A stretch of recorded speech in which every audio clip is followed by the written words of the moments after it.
Today on Guitar Lab, we're going to get a Stevie Ray Vaughan style sound from a Boss GT1 effects processor unit.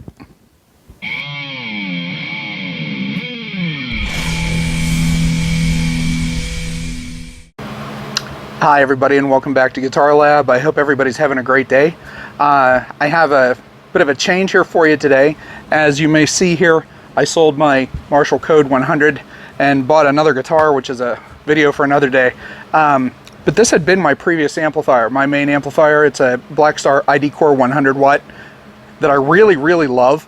The reason I liked it so much is because it's a stereo amp, sounds fantastic, and it's one of the very few amps that actually has a stereo effects loop, which I really wanted.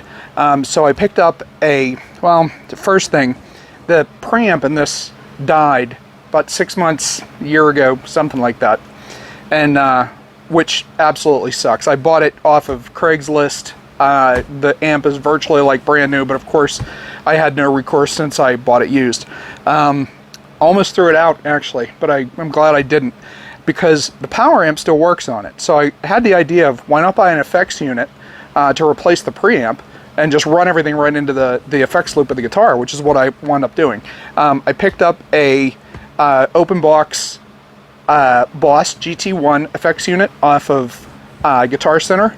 I paid like 180 bucks for it, and the more I look at this thing, the more impressed I am. So I have that running into my TC Electronics Mimiq effects pedal, which I am going to show you the patch without that, but I'll show you with it as well. And that running into the effects loop of the Blackstar ID Core. Of course, this is my my own homage to Stevie Ray Vaughan. It's a older two-piece body Strat with a made in Mexico Fender neck. I've talked to you about these before, the Tonerider City Limits pickups that I'll link in the video description below, and hope you enjoy the patch.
The settings I have here would be without the Mimiq pedal.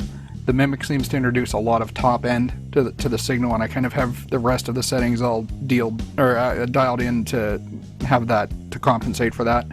So if I'm not using the pedal, this is the equalizer settings that I would use. So if you were going straight into your whatever rig you have set up, I would start from something like this. Obviously you're going to have to tweak it anyway, because you're going to have your GT1 set up differently than how I have mine set up. So I would try to make the changes from this page though, and leave the rest of them alone, because once you get that dialed in, it's going to sound pretty good. And here we go with the good stuff. Of course, tube screamer, drive at 72, tone just a little bit up at 5, effect level at 30. Of course you're going to come in and come out with that adjust that depending upon how the rest of your settings are for volume. I just use natural clean. I gain at 65, as you can see there. I didn't even use a speaker emulator. Tweaked the EQ settings here. Like I said, if you're going to tweak them, do it from the other page. This I think that 30 and 30 are the default values. I didn't change any of that. If you have a particular noisy setup, change is needed. He does have a little bit of tremolo on this, which I have dialed in here. That I really tried to match it as closely as I could to the recording. I threw in just a wee little bit of delay. Theoretically, like if there's whenever he recorded this, the mic being 10 feet away from the amplifier, that was what I was going for here. Use this at your discretion. Just a wee little bit of reverb to just give it a little bit of spaciousness. I'm a fan of using stuff in moderation, effects in moderation. This, I believe I left completely stock, but I threw it in here just so you can take a look at it and make sure that it matches. That's it. I hope you enjoy the setting. I hope you're able to get a good sound going on your side. And if you have any problems or questions, please don't hesitate to ask. I'd be happy to help you out. Have a good one. Bye-bye.